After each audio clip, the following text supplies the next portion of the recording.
If you're a surfer or someone getting into surfing, you've probably experienced a barrier that many of us face, where we're trying to learn a new maneuver, whether this be a top turn, a cutback,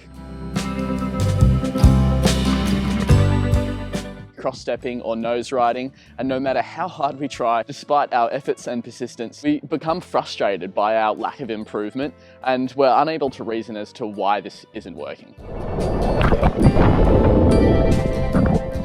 This week, we're diving into part 3 and the final part in our series on the soft skills of surfing, where this episode is going to be on feeling the pocket. Feeling the pocket might be a phrase that you've been instructed on and have heard, but it's all too often misunderstood. And this is required for finding flow, balance, and momentum throughout all of the maneuvers that we just listed to stop us from getting stuck and caught in our surfing progression. Once this series is complete, I'm all up for new ideas, so make sure you let me know any questions that you have in the comments below. But let's get straight into the edit. And if you are new here, my name's Considine, and I'm a longboard enthusiast, a professional longboarder, and a coach. I'm here to share my learnings and experiences like these ones today with you all. So if you do find the video valuable, if you find it useful, then please feel free to subscribe. And if you know of anyone else who might find it useful as well, then feel free to share it with them. But let's get straight into the edit. Feeling the pocket, okay? So with feeling the pocket, I wanted to add this in because I think it's something that we hear a lot as surfers when we're moving from that intermediate to experienced level, and we're trying to think about, okay, what does that mean? Now, unfortunately, I do think this is often misinterpreted a little bit, and I'd like to delve into that now. So again, if I do my little wave here, and we think about this here as being the pocket, okay? So the pocket being that part that's nice and tight, critical, close to that barrel or the critical part of the wave. Now, a lot of the time when we think we've got to stay in the pocket or feel the pocket, what I see a lot of people doing is actually stalling themselves back into the pocket and kind of just holding themselves in that range of the wave for the sake of being in that part of the wave. So again, they might have their board here and they're actually holding themselves on the tail and trying to put a lot of pressure on the tail so that they can stall the board and bring themselves back in. And they often hold themselves on the tail and quite low on the wave because this is the way that we think, okay, we're able to draw ourselves back, not accelerate past the pocket. When we talk about feeling the pocket, it's not being in the pocket, but it's utilizing the critical section of the wave. If we think about what is the pocket of the wave actually providing for us? What's the gold that we can actually dig up and utilize so that we can surf the wave better? And of course, it's that critical part of the wave, and the nature of that wave enables us to get a lot of speed, which is really, really important. So what we actually want to do is we can think about the pocket as our little turbo, our turbo system for the wave. Rather than just trying to hold yourself into the pocket, we want to utilize that pocket to accelerate and gain speed, which means that either we want to be gaining speed and trying to accelerate through the pocket as fast as possible, to the point where we want to utilize that pocket to actually come and outrun the wave, because if we are able to utilize our speed, outrun the wave, then we can do a really nice carving maneuver back into the pocket to again regain our speed, but that's given us a really good opportunity to produce a really lovely turn.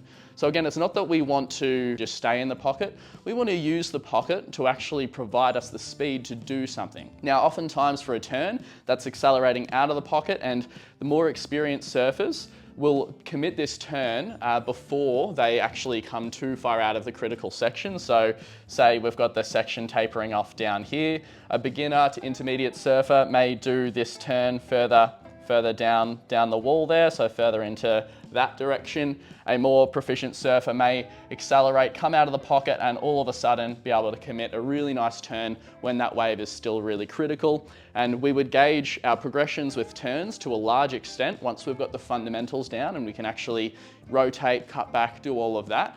The big part of our progression in turns is just where we're doing it on the wave. So are we mid-face or are we high on the wave, which is where we want to be? Are we further down the line or are we further closer to the critical section, closer to the pocket, which is where we're going to have the critical wave face, which is where we're going to gain a lot of speed out of that turn. They're to a large degree what we're focusing on when we're considering and talking to someone about, hey, how do we develop our turns? It's going to be, where are you? And then of course there are things like turning mechanics to focus on as well. But if we've gotten that down pat, it's often how much we're able to get that turn to happen in that critical part. So if we're talking about how we're using the pocket for different things, so we've spoken about the turns. We want to utilize the speed out of the pocket to accelerate into a turn. That'll bring us back into the pocket. And again, we're feeling the pocket in that way because we're utilizing the speed of the pocket and we're making that super functional, not just holding ourselves there. Now, for a nose ride, the pocket is going to be most utilized underneath the curl of the wave. And this is actually where we can demonstrate a really nice lift of the board when we're nose riding as well. So our ideal scenario for nose riding is actually right in the hook of the wave there.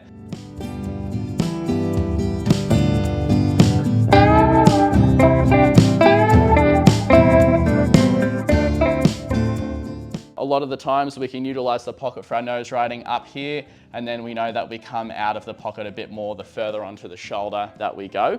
But for our nose rides, again, we can't do a whole lot other than maybe some hand stalls to hold ourselves in the pocket. And again, I would say that that's actually kind of detracting from the nature of what we're wanting from that nose ride. It's okay to accelerate out of the pocket if we've gotten a lot of speed and lift with that nose ride, and then we're surfing the wave the way that that wave was supposed to be surfed because it's accelerating us out. So we'll come onto the tail, do a nice cut back into the pocket, and then we can start to go to the nose potentially again or accelerate down the wave. And the other thing that I would say on top of the nose riding element is how we're actually utilizing the board to really feel the speed of the wave when we're coming through the pocket. And that's actually going to be utilizing that mid third of the board. If we consider this as our board and we've got this middle third, this is where we're going to make sure that that board is planing as flat along the wave as possible. Again, super functional place to be on a long board to make sure that we're accelerating as much as we can. On a short board, of course, it's going to be making sure that we're potentially using some pumping and then getting the weight over that front foot to accelerate through that section and driving up and down the wave face to make sure we're making the most of that steep curvature of the wave as well. But again, one of the biggest problems we often see on top of people being low on the wave in that bottom third is being on the tail when they're trying to accelerate through the pocket. Let's come into the middle of the board, let's utilize that speed, and then we can, do what we want from the speed that we've gained and being able to garner from the pocket. So we're able to do a nice cut back, or we're accelerating through the pocket, 2 steps to the nose so that we're nose riding in that section as well. That's super functional surfing.